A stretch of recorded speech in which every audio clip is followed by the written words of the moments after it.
도대체 오늘 주제 만성 통증이 뭐예요? 이게 통증은 통증이지 뭐 만성은 뭐 급성은 뭡니까? 그러니까요. 이제 만성 통증하고 급성 통증은 전혀 다른 개념입니다. 아. 우리 몸에 이런 세포들 예를 들어서 손상이 되면 네네네. 이 세포들은 반드시 회복이 되죠. 어떤 네네. 경우는 네네. 적어도 3개월 이내에 회복이 되잖아요. 네.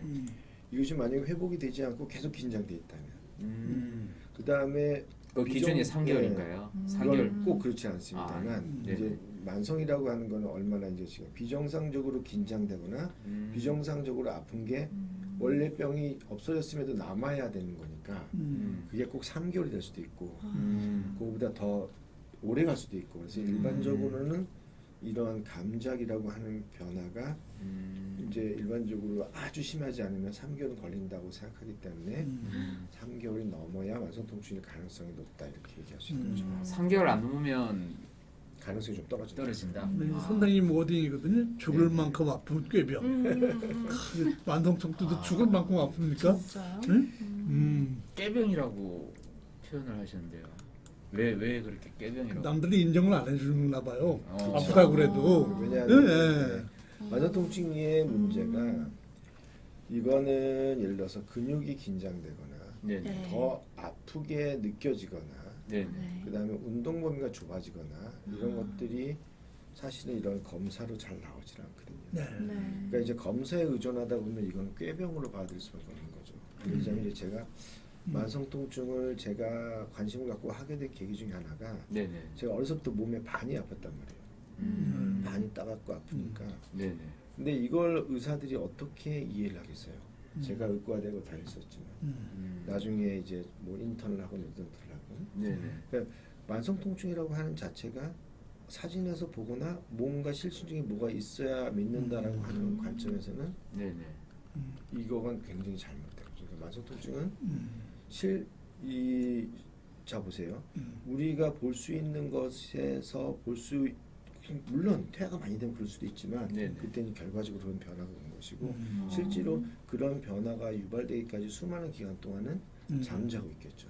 그러니까 그래서 뭘 촬영을 나타날 수 해도 없는, 검사를 해도 뭔가 없는 잘 안 보다- 나타나니까 네네. 꾀병이다라는 말도 그렇죠. 듣고 네. 네네. 잘 보이지 않는 예. 병이다 이렇게 설명을 하셨군요. 그러나 이제 그 긴장된 부위라던가 네네. 피부라던가 근육이나 힘줄이나 그다음에 혹은 자율신경의 변화, 뭐 땀이 더 나온다던가 네네. 뭐 아니면은 피부가 두꺼워진다거나 뭐 아니면 기름이 좀 많이 진다던가 이런 여러 가지 변화도 분명히 있거든요. 근데 네네. 거기까지 세밀하게 못 찾아졌을 뿐 원인이 없는 건 아닌 거죠. 꾀병은 아니고 반드시 있는 겁니다. 네네.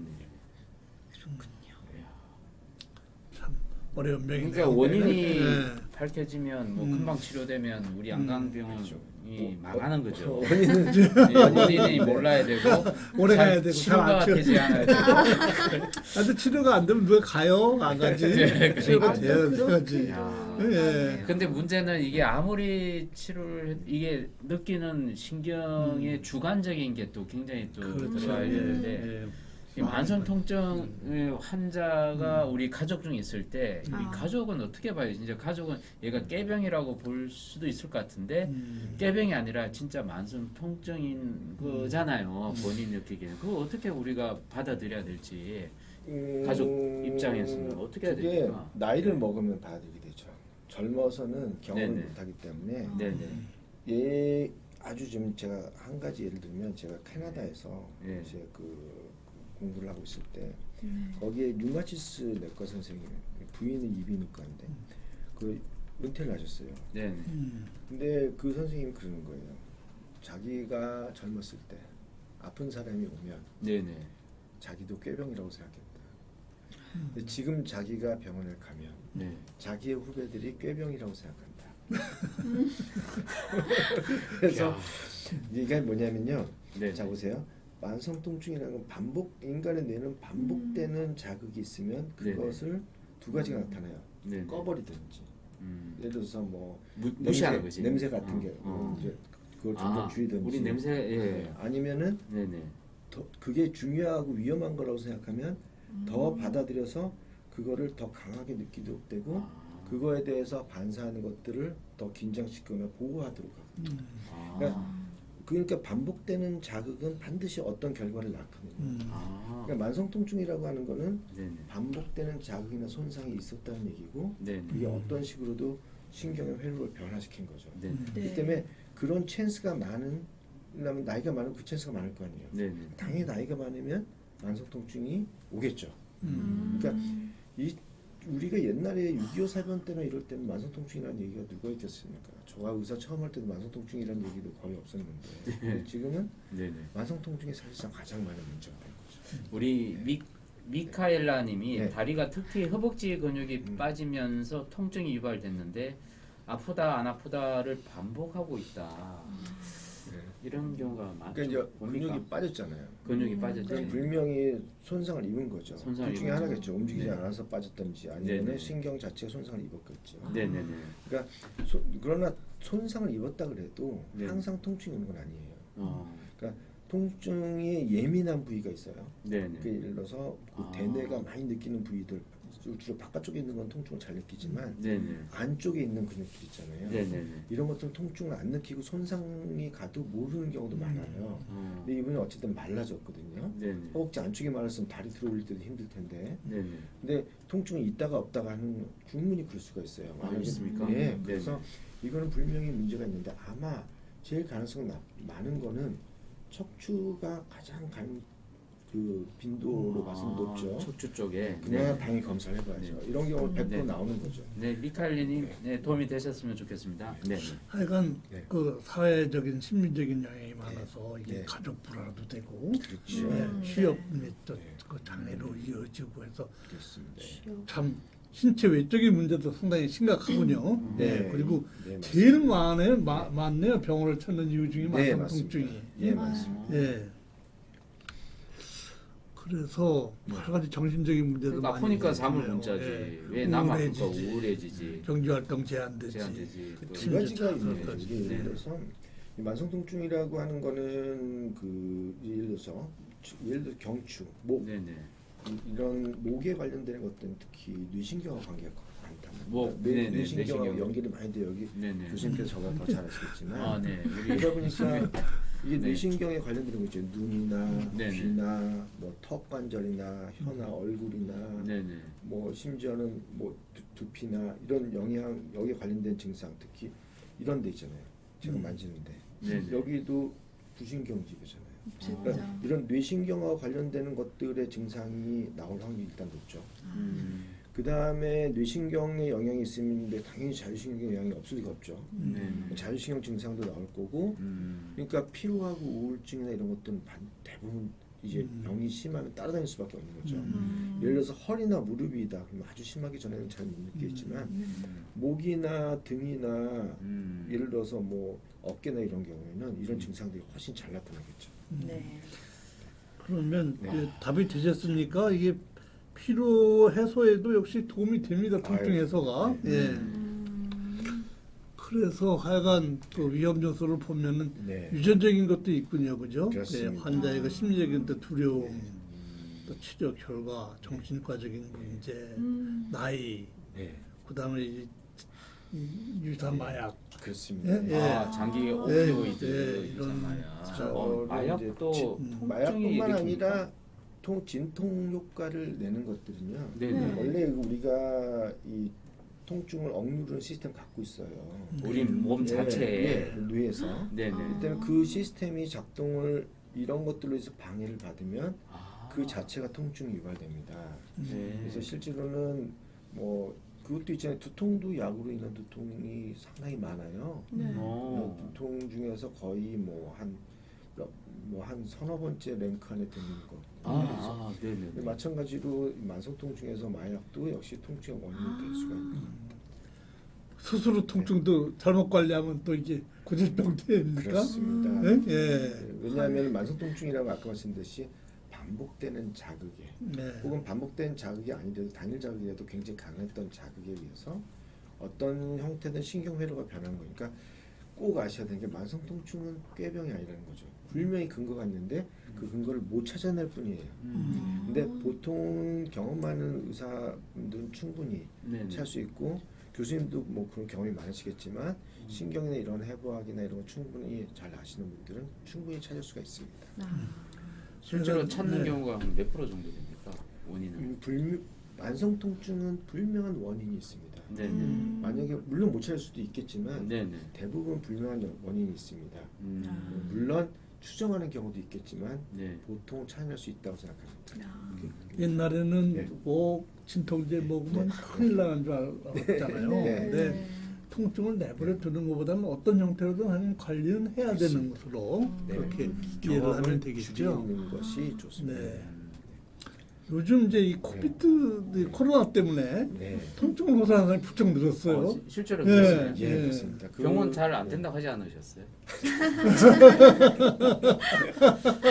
원장님이 그렇게 돌직구를 준건 사실인데 원장님이 준 건 사실인데 네. 근데 실제로 아주 아프신 분 계속 오셔요. 네. 근데 이제 참을 만한 분들은 네. 뭐 갈게요 이렇게 하는 거죠. 근데 또 아셔야 되는 게 그 코로나뿐만 아니라 그 대부분의 바이러스 질환 있잖아요. 심지어는 뭐 앱스타인 바 바이러스 이런 거 있잖아요. 그 왜 키스만 해도 걸리는 거 되게 흔한 거. 네. 그런 것조차도 앓은 후에는 네. 그 만성 통증도 오는 경우도 있고 네. 그 이제 통증이나 이런 피로나 이런 것들이 한참 동안 6개월, 1년씩 가는 사람도 꽤 많아요. 그래서 당연히 코로나는 자체가 만성 통증을 일으키지만 코로나로 인해서 움직이지 않는 자체도 만성 통증의 원인이 되죠. 왜냐하면은 이 신경이라고 하는 자체는 네. 뇌신경을 포함해서 네. 여러 가지 형태도 통증을 유발하겠지만 고립되고 운동을 안 하고 그 다음에 제한됐을 때 자체도 그 자체도 문제를 유발하는 거죠. 그러니까 안 써도 문제가 일어나는 거죠. 너무 써도 문제가 일어나는 거죠. 안 쓰면 좀 어디에 통증이 가장 심해지나요? 안 쓰는 건 이제 그 생리학적으로는 네. 움직이지 않고 고정된 자체도 과민성이 나타납니다. 감이 이 관절은 조금만 3개월 정도 움직이고 않은 거는 네네. 이 주위 누르면 다 보여요. 아. 관절도 뻣뻣해지고. 네네. 아까 와. 미카엘리님이 아까 척추 쪽에 네. 문제 있을 수 있다고 해서 내가 안강병원 가라고 답변을 드렸습니다. 그뭐 척추도 보시죠? 네, 딴 여러 군데 다녀서 안 되면 오시면 그래서 선생님이 이 어려운 그림을 딴데 주셨는데 가셨다가. 와. 뭐 어디 설명하실 계시고요? 게 네. 있나요? 그냥 안강병원 바로 오셔도 되고요. 네, 알겠습니다. 네. 오래요. 네, 이 아픈 곳이 바로 병이 아니다. 그렇습니다. 네, 네. 예. 이게 만성 통증이 자 이렇게 이게요 무릎이 예를 들어서 관절염이 왔다. 맨 처음부터 관절염이 오는 건 아니겠죠. 이제 보통 이제 불안정한 거가 네. 오는 거죠 무릎 주위에. 네, 네. 무릎 주위가 이런 슬개골이나 이런 주위에 어떤 통증이나 제한이 생기면서 주위의 근육들이 마르게 되면 불안정이 오게 되고 불안정이 되면은 관절이 잘 닳고 그다음에 퇴행성 관절염이 와요. 근데 퇴행성 관절염이 오고 그게 망가지는 동안 계속 그 주위는 긴장이 돼 있어요. 그다음 그 주위는 비정상적으로 과민하게 수용체가 변해 있어요. 아. 만약 이것이 따로 떨어지는 게 아니라 네. 같이 있다는 얘기죠. 그러니까 염증이나 손상도 있지만 그것을 계속 긴장시키는 회로도 있는 거죠. 근데 마치 모든 사람이 다 만성 통증이 되는 건 아니고 아까 그러니까 뭐 긴장이 유독 많이 나는 사람이 있다는 거죠. 회복되는 네. 어떤 네, 네. 어떤 문제가 있을 때 회복되는 사람도 있고 네. 그것이 만성 통증으로 가는 경우도 있고 네, 네. 뭐 사람에 따라서 자극이나 강도나 빈도에 따라 다르지만 네, 네. 나이가 먹으면 네. 결국은 오게 되죠. 되게 한 10명 중에 몇 명이 만성 통증으로 가는 거죠. 일반 통증에서 만성 통증으로 거기에 지나가는 대해서는 얼마의 시간이 중요한데요. 네네. 3개월 안에 보통 90%는 해결된다고 보시면 돼요. 아. 근데 이제 그게 넘어가면 그리고 1년이 넘어가면 만성 통증으로 갈 찬스가 굉장히 높아지는 거죠. 네네. 아 그렇구나. 네, 그래서 네. 시간이 오래되면 될수록 치료하기도 힘들죠. 치료하기는 점점 힘들어지는 거죠. 네. 그러니까 급성 통증이 만성이 네. 되고 만성이 됐다 회복이 됩니까? 네, 그러니까 그렇다기보다는 네. 회복이 만성 통증이 되면 회복하는 거를 이제 많은 노력을 가야 되죠. 여기서 보면 네. 급성이 만성된다 통증이 될 때라고 할 때는 분명히 신경 자체가 아픈 데뿐만 아니라 아픈 데를 지배하는 뇌까지 네. 뇌에서 다시 내려오는 이 변화가 와 있는 거죠. 이 회로 자체가. 그게 이제 만성 통증이 세팅이 된 거죠. 그래서 지금 현재 아프다고 하는 부위가 계속 긴장되거나 더 아프도록 느끼게 되는 거죠. 네. 그게 분명히 있어야 되고 전제 조건은 그게 오래 가면 이제 하나의 신경 회로가 생긴 거거든요. 그러니까 이 신경 회로끼리 연결하는 이거 이렇게 하면 복잡해서 안 됩니다. 하여튼 신경 회로가 이상하게 좀 강해지는 거죠. 그러면 그 회로를 역전시키는 새로운 회로가 생겨야 돼요. 그러니까 그 회로를 만들기 위해서 운동도 해야 되고 자극도 필요하고 여러 가지 변화가 필요한 거죠. 네. 예, 관절 이제 여러 가지 뭐 음식이나 이런 것도 조절을 해야 되고 그래서 네. 항상 만성 통증은 그냥 있는 게 아니라 네. 어떤 신경이라는 게 반복된 자극을 더 잘하게 느끼도록 하도록 원래 설정이 돼 있기 때문에 네네. 그걸 만성 통증이 오는 거고 네. 새로운 회로가 생기면 만성 통증이 상당히 줄어들거나 심지어는 없어질 수도 있다는 거죠. 자, 그럼 만성 통증 이제 진단도 궁금해. 교수님 수업이 너무 어렵습니다. 아 죄송합니다. 그러니까 철학적인 뭐 말씀을 많이. 철학 좀 더 현실적인 걸로 갈까요, 원장님? 네. 자가 진단법 네. 이거 어떻습니까? 네. 이거 직접 만드신 건가요, 원장님이? 네. 자가 진단법 원장님 그 뭐야 자료에서 제가 따왔는데요. 네네. 예, 이제 자기가 그래도 이건 내가 만성 통증을 뭔가 넘어갔구나. 아닌가? 얼마나 이제 뭐. 네. 있으면 그러니까 오래 네. 아픔, 오래 지속적으로 네. 아프다, 유난히 아프다 그러면 만성 통증은 이미 넘어갔을 수도 있다. 그렇죠. 그 가능성은 통증은 우리 온몸 곳곳에서 발생하는데 그 자가 진단법 이거 하나하나 한번 좀 짚어볼까요? 이렇게 생각하시면 될 것 같아요. 첫 번째는 아픈 데가 시간이 오래 간다는 거. 네. 아픈 시간. 그러면은 회복이 될 충분한 시간이 됐는데도 불구하고 자꾸 생긴다는 건 물론 네네. 반복해서 쓰기 때문에도 있지만 네네. 반복해서 썼어도 회복될 수도 있는데 왜 나는 회복이 안 되나? 그럼 이제 어떤 신경 회로의 변화도 같이 동반될 수도 있다. 이게 하나 있는 거고 그다음 두 번째는 아픈 부위가 넓어지는 거죠. 신경이라고 하는 거는 항상 아픈 강도도 강하게 하지만 네네. 아픈 부위도 인접한 부위를 점점 넓어지게 한다는 거예요. 넓어지게 한다. 네. 예를 들어서 머리 이런 데가 많이 아파본 적이 있어요? 어깨나? 처음에는 저요. 여기만 아픈 것 같지만 네네. 팔까지 내려오고 목으로도 올라가지게 좀 되잖아요. 그래서 목까지 꼭 올라가. 전이 네. 된 것 같다고 그렇죠. 그러는데, 네. 아픈 예. 데가 점점 넓어진다면 네. 만성 통증이 왔을 확률이 굉장히 넓은 거죠. 그다음에 아까 말씀드린 대로 만성 맞네. 통증이 정말 심해지면은 네네. 혹은 목이나 이런 뇌 근처에 있는 부위에 만성 통증이 오게 되면 네. 뇌신경 증상들이 나오는 거죠. 그러니까 뭔 말이죠? 그 내신. 네. 뭐 학교 때 그래서 어렵다. 재수강 하신대요. 일반인데 그래서 어렵다 그러는 재수강 네.